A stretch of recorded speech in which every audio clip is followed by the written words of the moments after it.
Great. Another cable car. Just great.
Mott had checked all of Stucky's rental cabins. There had been no sign of the wakes. It was dark when he'd found their car parked at the end of the road by Cauldron Lake. It made no sense. They must have taken a wrong turn, but there was no sign of them, and the car had been there for hours already. Frustrated, Mott stood on the rotten ruin of the footbridge that had once led to Diver's Isle before it sank beneath the waves years ago. The boss wouldn't be happy.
I could see Cauldron Lake. I thought I could make out the spot where the island and the cabin had been.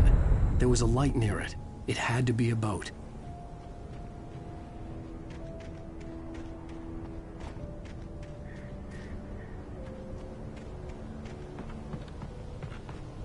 I was close now. I had to get there fast. I dreaded what I would find. I tried to hold on to Alice, but her form melted away. I was losing control. Dr. Hartman stood in her place. I wanted to hit him, but my arms were jelly. He smiled. It was a reassuring smile, and I hated him for it. I had to give you a sedative. Don't fight it. You went through another rough period. Right now, it's very important that you stay calm. We don't want you to have another episode. You're a patient at my clinic. Have been for a while now.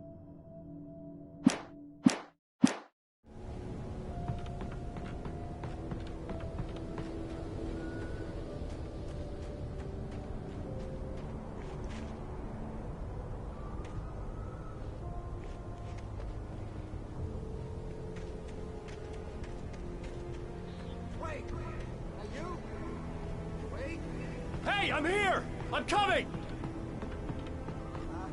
No! Get away! Sorry. Please, it's late. The boss didn't know who he was messing with. I didn't know. I swear, I didn't know. We don't have his wife. We don't know where she is. She's probably drowned. We just said we had her to make him play ball. You see?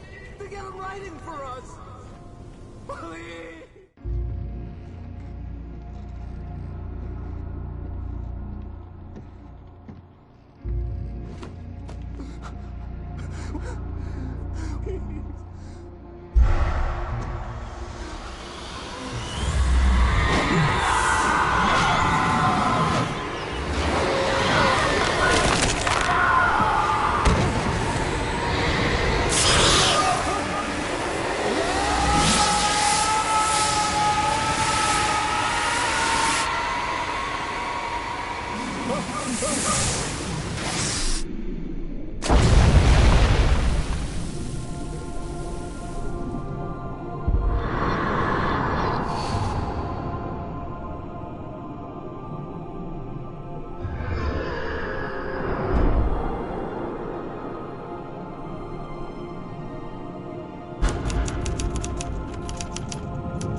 Previously on Alan Wake, I'm hunted by the law. Sheriff, Wake's running.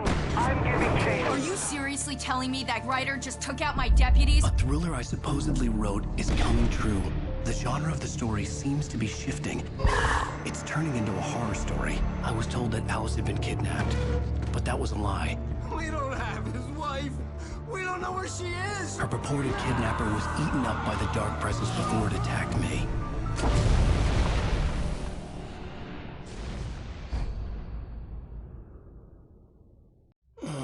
Alan, shh, baby.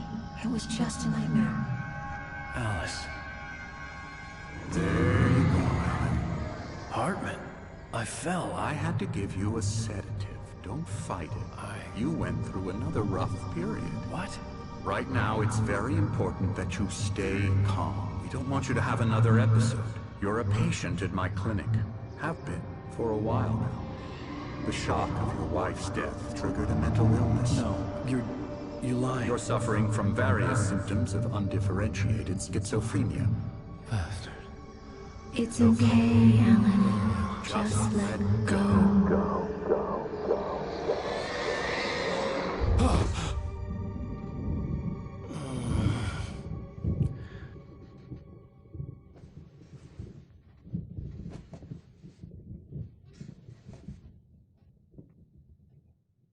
I felt groggy. Whatever Hartman had bumped in me was making me numb. I felt like this was happening to someone else. Someone I was watching on television. I couldn't think. Couldn't focus. The door was locked. I was a prisoner here.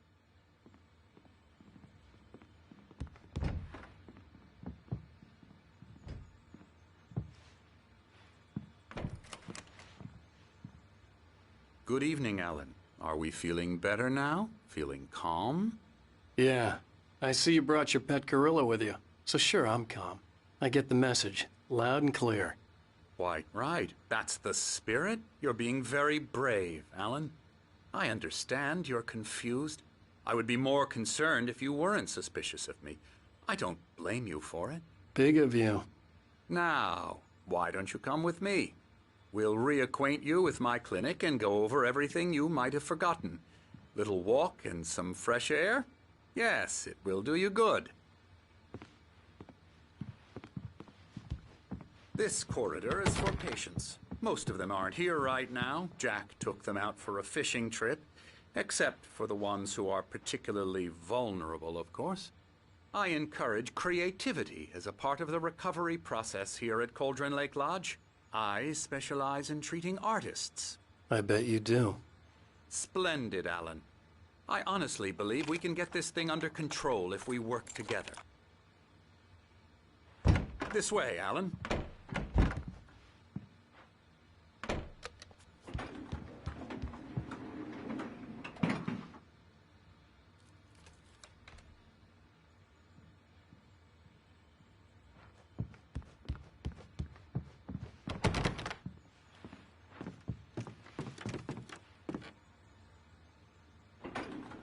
Now, Alan, from past experience with you, I know I need to get right into the heart of the matter as quickly as I can after an episode.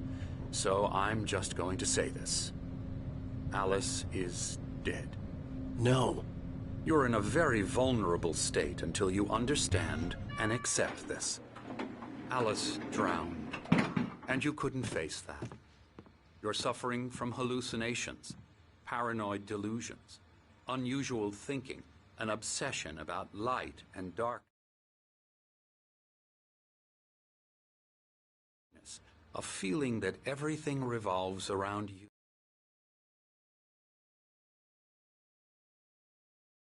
Your thoughts and dreams. Your mind has constructed an elaborate fantasy scenario in which your writings are affecting reality. She has been kidnapped and supernatural forces of darkness are trying to stop you.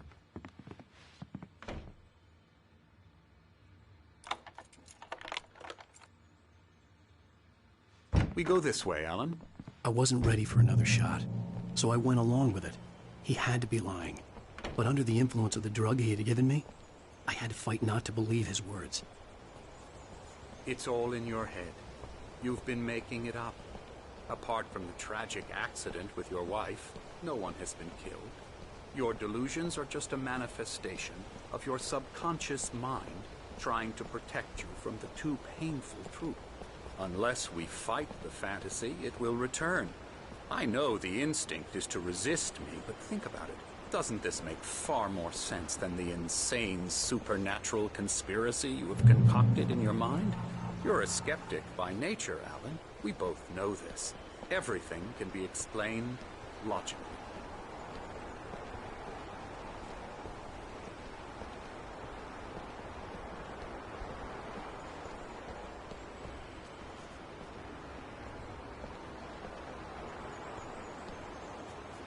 I never get tired of this view.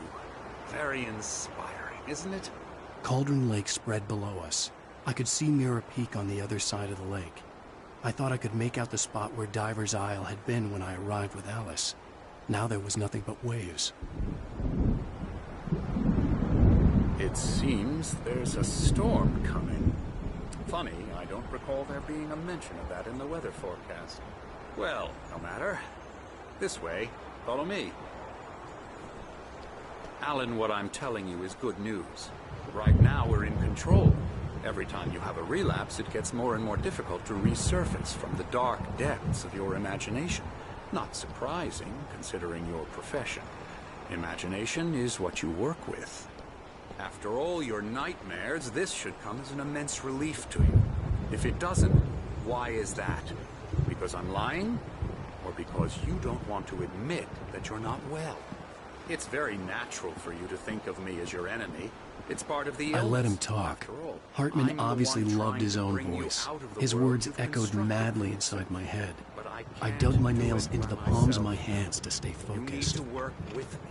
Once you accept that, we can begin the journey towards your recovery. Come along. Let's go inside.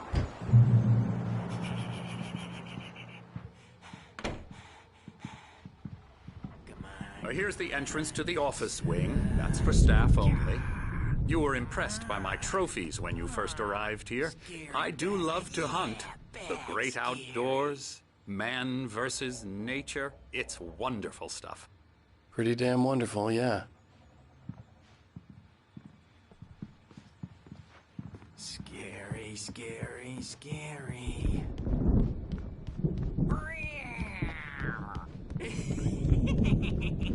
Emerson.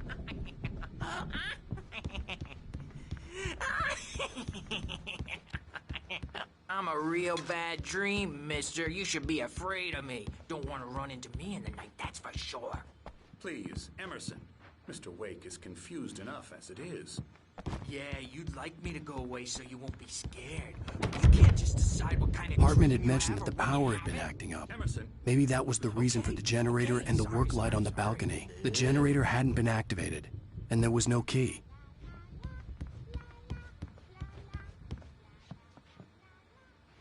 Elbow strike. Ooh, yeah.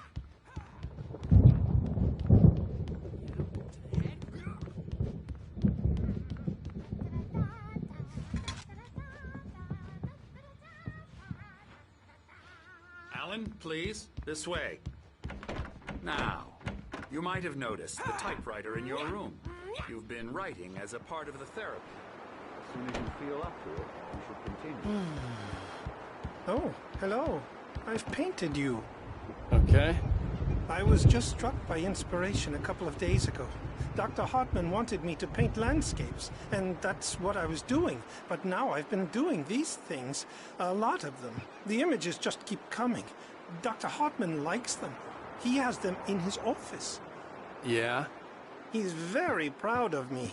He says I'm getting much better. I think I'm getting better. Well, I guess I'd better start wrapping this up. The storm is almost here. Look at that. I'd hate to be out there tonight.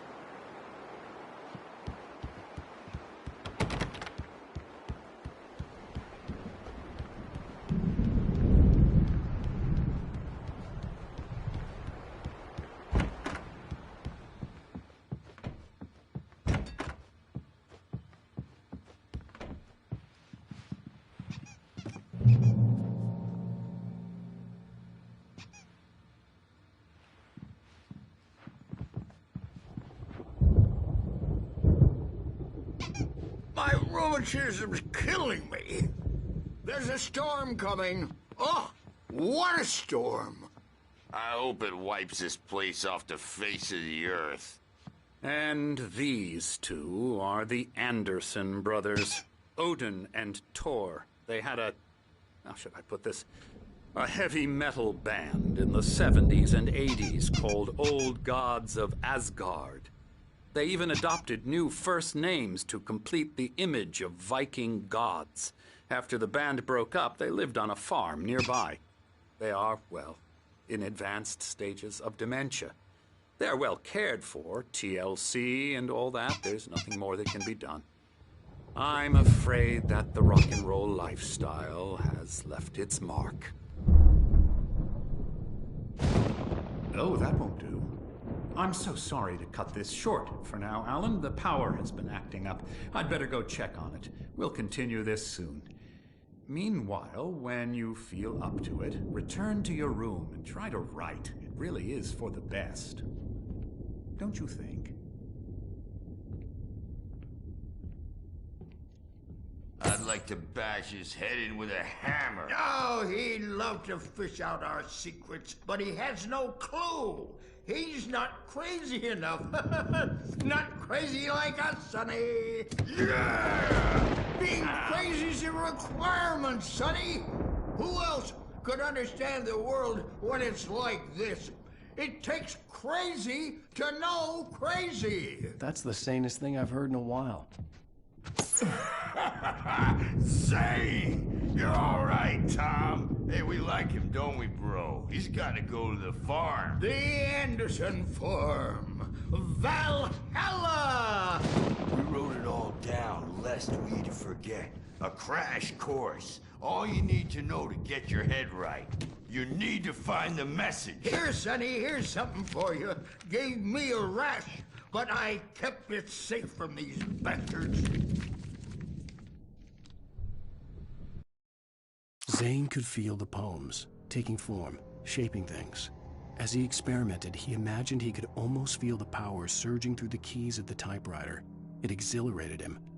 But there was fear, too. If not for his young assistant Emil, he would have given it up. But Emil convinced him otherwise. He too had a way with words. My head was clearing up, or according to Hartman, I was sinking back into the fantasy. I was convinced he was lying to me about everything. Crazy or not, the Andersons made more sense. Tom, got any booze on you? Yeah, no. Sorry, we have guys. a stash of the special stuff at the farm. Our own formula. Local ingredients. Medicine clears your head right up. Makes you remember like moonbeams on the brain. Oh, I just noticed. Leather patches on the elbows? That's not very rock and roll. Tom just lost is all. Baba Yaga got to him too, the damn witch. She used us all. Taken from all of us. Took my thunder, the witch. And my ravens, what were they? Memory and thought, the hag. She took something from you too, didn't she? That's what she does. We're better off. This place, the lake, it gives you power. If you're a creator, an artist, a god. Nightmare shifted in their sleep in the darkness of the lake. Yeah, that's the one. She makes sure it comes out twisted and wrong. Just ask the lamp lady. She knows what happened to that other writer. She's been using you, boy, and you let her. You went and opened the door for her, didn't you? Now, it was already open a crack. And whose fault is that?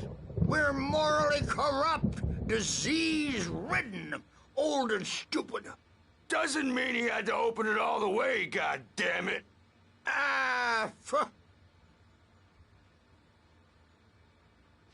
So tired. Built the farm close to the lake. A place of power.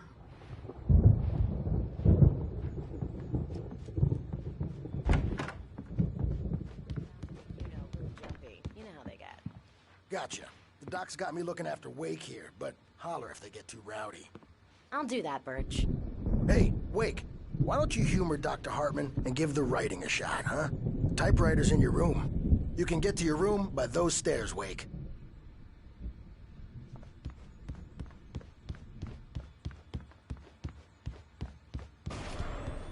Something's wrong. I'm not myself. It's hard to think that there's a shadow inside my head. I can only focus on writing. Everything else is a blur. I'm trapped in this cabin. Have been for days, but it's always dark outside. My editor is real. I saw her again. She's not human. It's not human. A dark presence is wearing the old woman's face. She was covered in clinging shadows. There's a hole in her chest where her heart should be.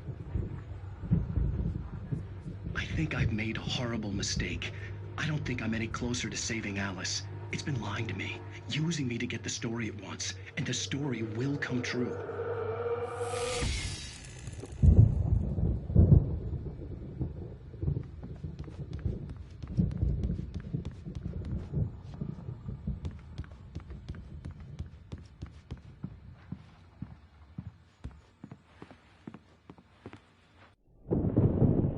The white glare of the blank page in front of me hurt my eyes.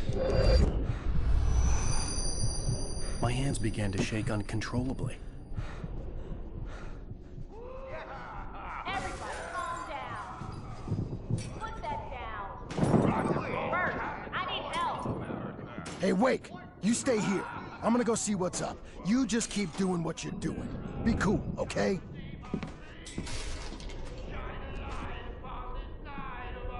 I didn't know what the chaos was all about, but it could be my only chance of getting out of here. Where the hell did he get a damn hammer? I don't know. Hammer's up.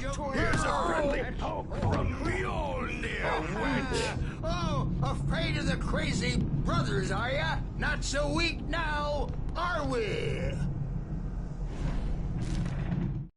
Hartman kept talking, giving Barry the grand tour, clearly proud of the place. He went on and on about his hunting trophies, and Barry was impressed. But he was here on business. He raised his voice, cut through the monologue. Hey, Hartman, where's Al? Hartman stopped in mid-sentence, annoyed at the interruption. He nodded at the hulking orderly standing nearby. The man smiled and clapped a practiced hand on Barry's shoulder. Well, things are unraveling fast, aren't they?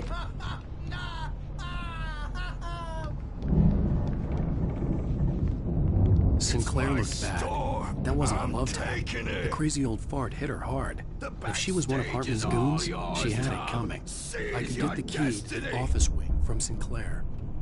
I had to get to Hartman's office. He had taken all my manuscript pages. That's where he'd be keeping them. It's time to pay the piper!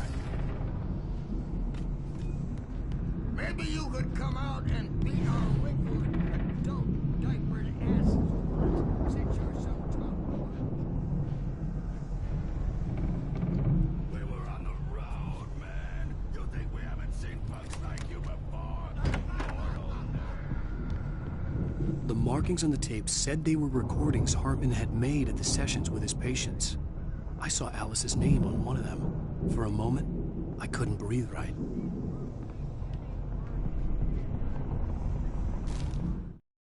Hartman wasn't happy. Mott could see it in his eyes. He quickly lowered his own. He had made a mess of it, and he knew it. The shame of failure was hard to bear. He hadn't expected Wake to say he needed more time, and he blurted out 2 days, less than Wake had asked for to show him who was in charge. But that wasn't part of Hartman's plan.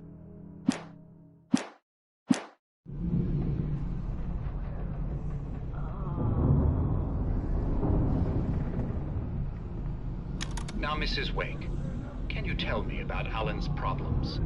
He's more and more out of control all the time. The parties, he's so angry all the time. He's getting violent.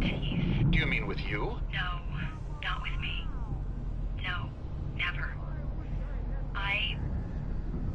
Sometimes I almost wish Alan would take a swing at me, because at least that'd lead to a conversation he couldn't just march out of. But no. Alan doesn't really sleep. And the work, well, he's not writing at all.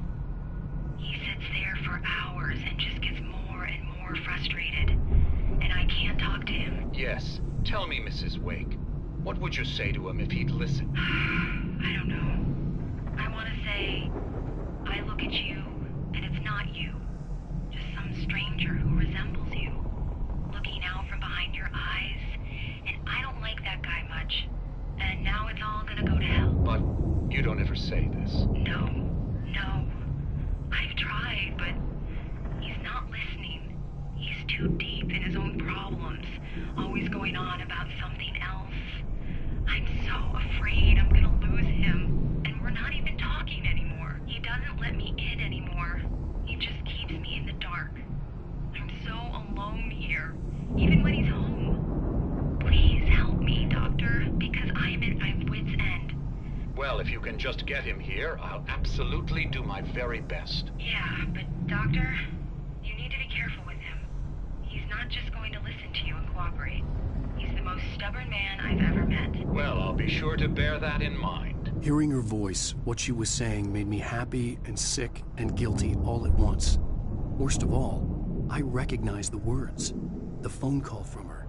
It had been a cut-up of this. Just a recording.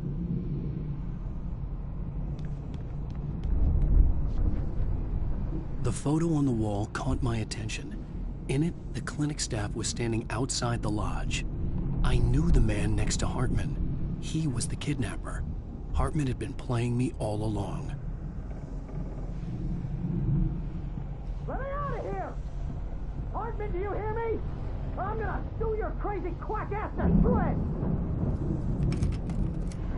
Seriously! Barry? Ow! About time! Barry, man, am I glad to see you. We need to get to Hartman's office. It's right next door. You okay? Yeah. I mean, no! The cops found me at Rose's trailer, but they didn't hassle me too much. I'm obviously a victim in this, and I demanded to be treated as such. Or else I'd sue their asses. Speaking of asses, that Fed gave me a real hard time, but I had no clue where you were. That guy's crazy, Al. But he let me go, and then I get a call from Hartman, that son of a bitch, who tells me you're here, and I should come pick you up, but when I got here, 2 goons clobbered me and stuck me in there. What's with the cutout? I stole it from the diner to piss off Rose after what she did to us. That'll teach her. Yeah, that's a harsh punishment. Come on, pal, we gotta get going.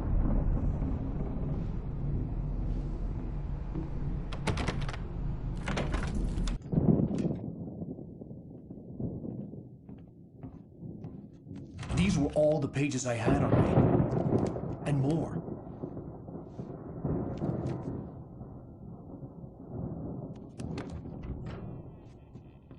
Alan, please. You're sliding back into the... Tell me one more lie and I'll shoot you in the face. Ah, well, it was worth a shot. Really, Wake, come on. Let's work together on this. You have no idea... Hartman, shut up! Barry, get out of here. I'll catch up with you. Get a car. Oh, Al, let's just... Go! Wake, listen to me. This is a mistake. Don't you see? Together we can create something absolutely wonderful. With your ability and mine.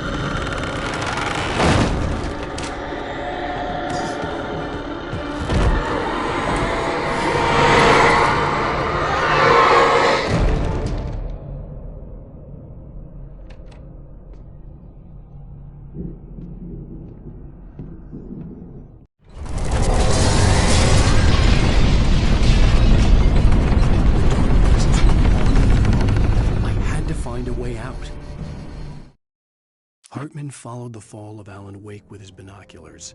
When the rider hit the water, he ordered Jack to take the boat to him. The spot was easy to see in the dark, even with all the extra lights in the boat. The flare floated and kept burning even in the water. Jack turned the radio louder as the engine sputtered. The music was rough and clanking, something the Anderson brothers would no doubt have enjoyed. But Hartman chose to ignore it. Wake was finally within his reach.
Hartman knew he was no creator.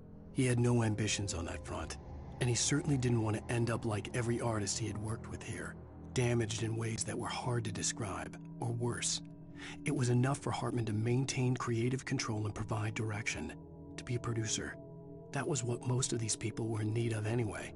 Of course, suitable subjects were few and far in between.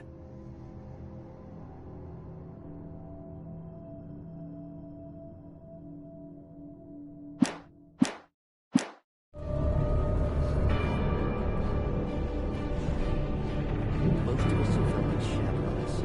The shiver down your back.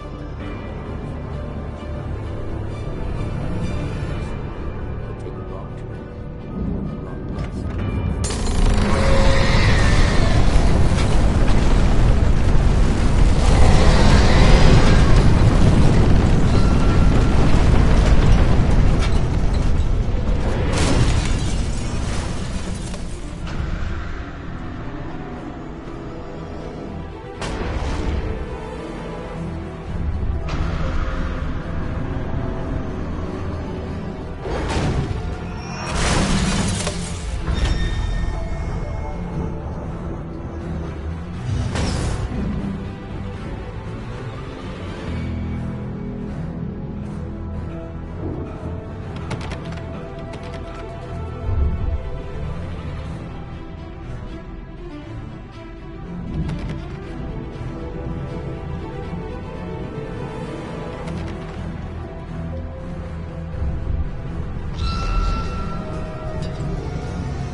found the car, but the gate's locked. You're gonna have to go through the hedge maze over there. Barry, I don't have a light. Take this, Al. Oh, God! Look at the house, Al!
I stared at the Viking paraphernalia that littered the area, surrounding an unlikely centerpiece.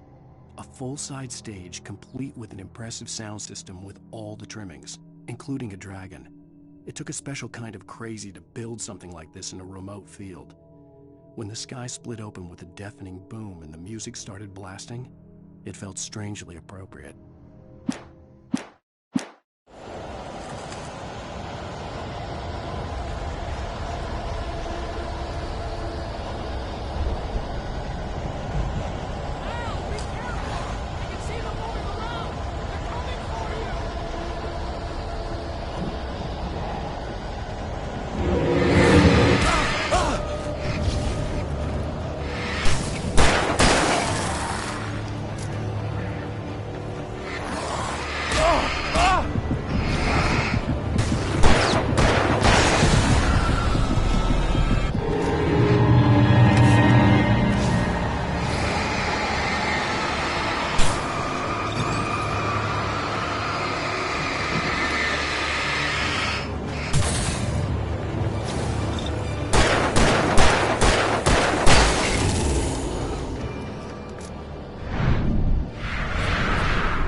Hartman hurried down the corridor. He had disliked leaving Wake when he was surely at his most susceptible to therapy. But this was not an ordinary storm. Wake had been writing, and he had woken something up in the depths of the lake. Now, it was coming for him. Hartman had naturally prepared for a situation like this. The idiot brothers would keep Wake distracted while Hartman double-checked everything, just to be sure.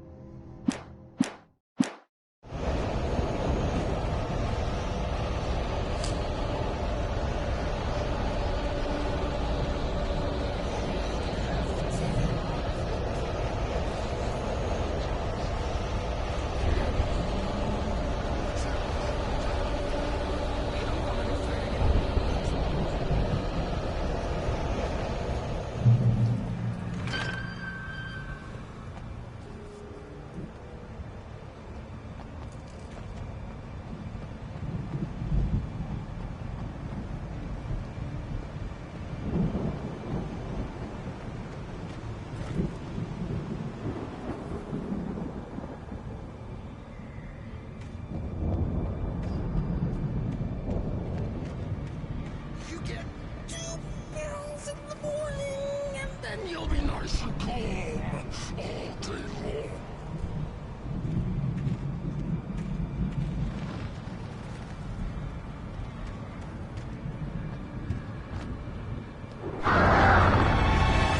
You get 3 pills in the evening.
Mott knew that Wake was smarter than him. Wake had more money, a beautiful wife, everything. And Hartman said Wake was important. That made him better than Mott. But Mott was calling the shots now. He'd expected Wake to whimper and grovel, but instead, he seemed willing to fight. Mott knew he'd gotten under Wake's skin. If only Mott actually had his wife. The thought made him shiver.